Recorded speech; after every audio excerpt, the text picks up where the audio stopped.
BJP MP Anurag Thakur முதலில் விண்வெளியில் பயணித்தது யார் அப்படின்னு பிள்ளைகளை பார்த்து கேட்குறாரு. மாணவர்கள்லாம் கடைசியாக சொல்கிறாங்க, கரெக்டாக சொல்கிறாங்க, நீல் ஆம்ஸ்ட்ராங் எல்லாம் சேர்ந்து சொல்கிறாங்க. அப்போ அனுராக் தாக்கூர் சொல்கிறாரு, இல்லை அது அனுமான் தான் முதல்ல போய் இறங்கினது.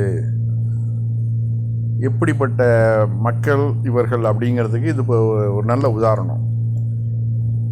அந்த வீடியோ இப்போ வந்து சோசியல் மீடியாவில் வைரல் ஆகுது.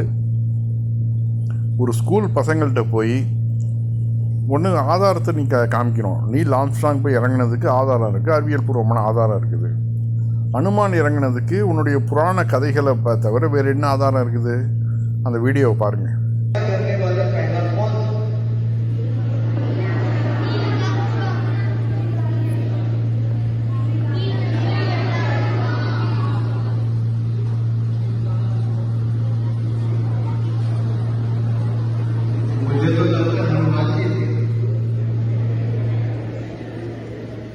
क्योंकि हम अभी भी अपने आप को अभी तक ही देखें, हम अपने हजारों वर्ष पुरानी परंपरा, ज्ञान, संस्कृति, जब तक हमें उसका ज्ञान नहीं होगा तो जो अंग्रेजों ने दिखाया हम वहीं तक सीमित होकर रह जाएंगे। तो मेरा फिर अनुरोध प्रिंसिपल महोदय से, இவர்களை இப்படியே சிந்திக்க விடாமல் ஆக்கி இது மாதிரியான இதிகாசங்கள் புராணங்களை சொல்லியே வாழ்க்கையை ஓட்டிடலான்னு இவங்க பார்க்குறாங்க. இது எத்தனை காலத்துக்கு நடக்குங்க? இது இப்போ அடுத்தாப்பில் கல்விக் கொள்கையில் வந்து பஞ்சாங்கம், ராகு காலம், அப்புறம் வந்து அதாவது என்ன நல்ல டைம் கெட்ட டைம் இதெல்லாம் வந்து நம்ம புராணங்கள் எப்படி இருக்குதோ அதை அப்படியே பாடங்களாக கொடுத்து அதை வந்து மாணவர்கள் படிக்கிறதுக்கு இப்போ அதற்கான வேலைகளை ஆரம்பிச்சிருக்குது பிஜேபி கவர்மெண்ட். எல்லாரும் சிரிக்க மாட்டானா உலகத்தில் உள்ள அறிவியலாளர்கள்லாம்? இன்னும் இந்த மாதிரி கூமுட்டைகளை கொண்டு வந்து நம்ம ஆட்சியில் வச்சு இந்த மாதிரி நம்ம வந்து நம்ம மானத்தை வாங்குறாங்க. அவ்வளோதான் சொல்ல முடியும். மானத்தை தான் வாங்கிட்டு இருக்கிறாங்க. எப்படிப்பட்ட இந்தியா இது? எப்படிப்பட்ட மதசார்பற்ற நாடு? இங்கே வந்து எப்படிப்பட்ட பெரிய பெரிய சயின்டிஸ்ட்லாம் உருவாகி உலகத்துக்கே இன்றைக்கி வந்து அறிவியலை போதிச்சுக்கிட்டு இருக்கிறோம். இங்கே போய் வந்து நீ வந்து புராணங்களையும் இதிகாசங்களையும் கொண்டு வந்து மக்களை வந்து பழைய கலிகாலத்துக்கு கொண்டு போனாக்க இது வந்து பார்க்குறவங்களுக்கு எவ்வளோ அசிங்கமாக இருக்குது.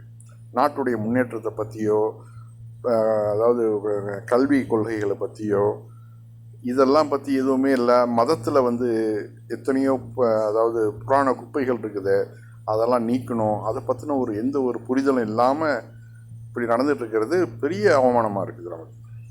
அடுத்து பாருங்கள், பாலியல் தொழில் பாஜக பிரமுகர் கைது. கரூர் மாவட்டம் தாண்டோட்டிமலை பகுதியில் பெண்களை வைத்து பாலியல் தொழிலில் ஈடுபட்டதாக கரூர் மாவட்ட பாஜக உள்ளாட்சி குழு அமைப்பாளராக உள்ள ரகுபதி உள்ளிட்ட 3 பேரை போலீசார் கைது செய்தனர்.